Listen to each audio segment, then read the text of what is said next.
Kakaiba rin yung ginawa ng Integrated Bar of the Philippines.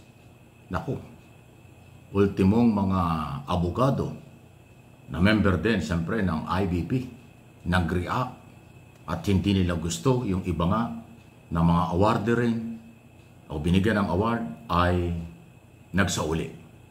Alam niyo itong isyong ito, kaugnay po ito ng award na ibinigay ng IBP kay dating Pangulong Rodrigo Roa Duterte tungkol po sa sinasabing rule of law. Wow! Kaya kahit hindi ka abogado, magre-react ka. Hindi ko alam kung ano ang pinanghugutan, ano ang malalim na pinagbasihan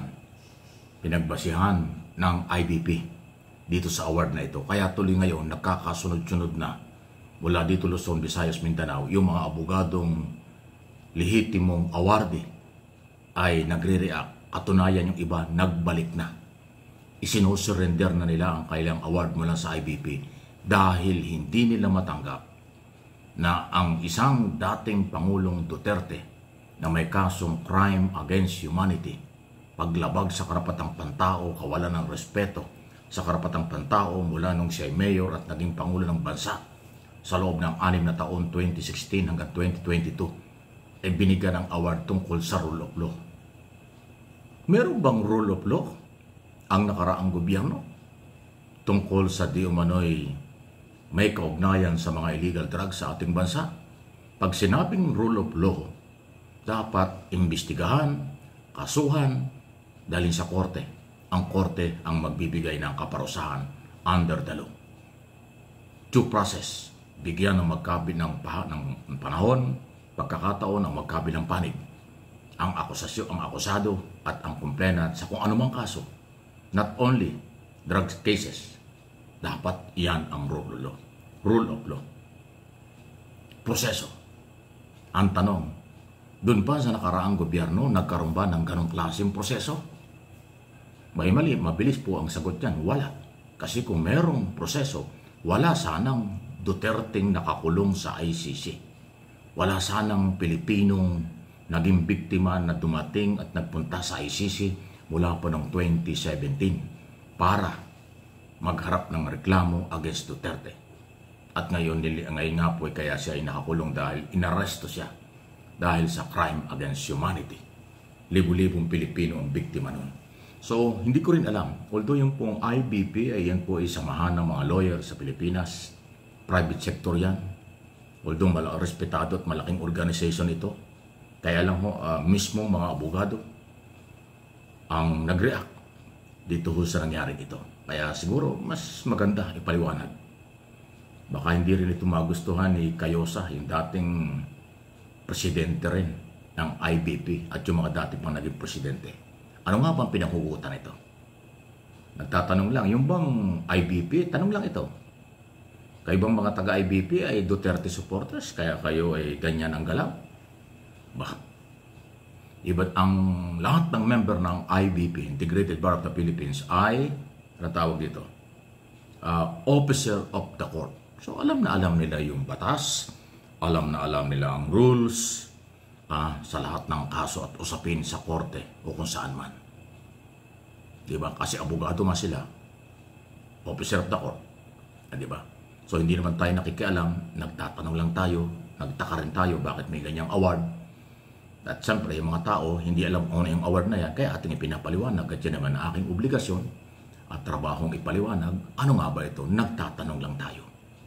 Walang ibang pwedeng magpaliwanag nito kung hindi yung IBP na siya nagbigay ng award.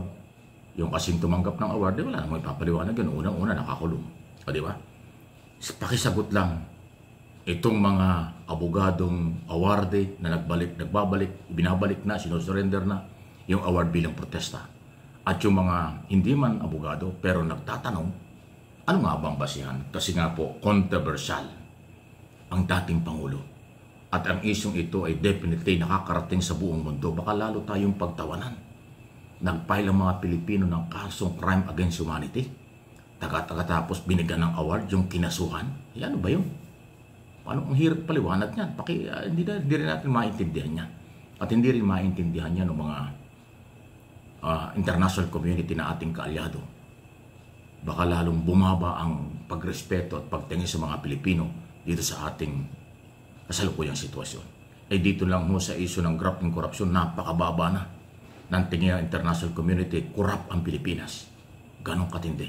Nakita niyo yung kamag-anak ng broadcast journalist na si Ho, Richard Ho, di ba? Nagbakasyon sa Norway, nagpapapalit lang doon sa airport ng halagang $300, US dollars, hindi pinalitan.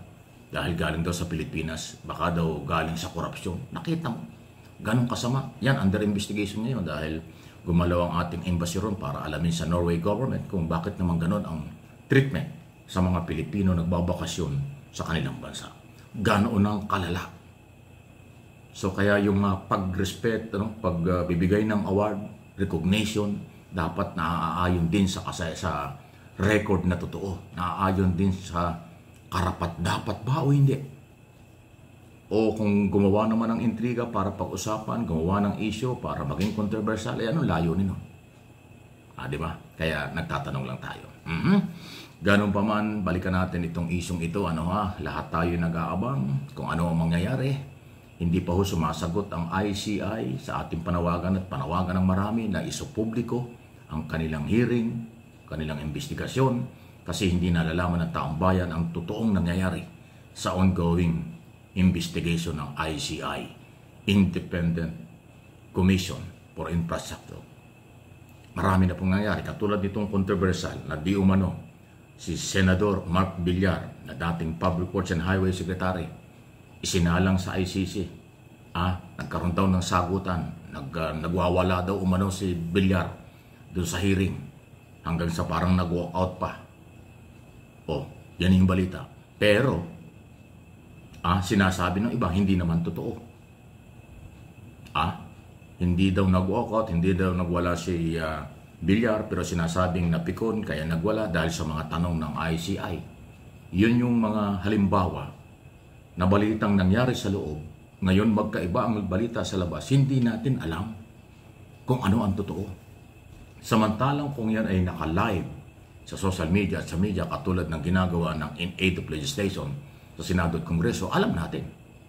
Alam ng mga Pilipino sa buong mundo kung ano ang nangyayari at totoo. Itong nangyari kay Villar ngayon pinagdududahan. Talaga bang nagwala siya sa hearing o hindi? Bakit nagwala? Kasi pag nagwala isang tao, ibig sabihin may something, meron talagang hindi niya nagustuhan. At kung bakit naman nagwala, ay siguro conforme sa kung anong itinatanong. Ay lahat po yan ay speculation, lahat ay sa pantaha kasi hindi natin nakikita. Kaya kayo dyan sa ICI Chairman Justice Reyes Jr., Andy Reyes Jr., at mga member ng ICI na si Rosana Pahardo at former Secretary Singson, bakit hindi nyo i-live yan?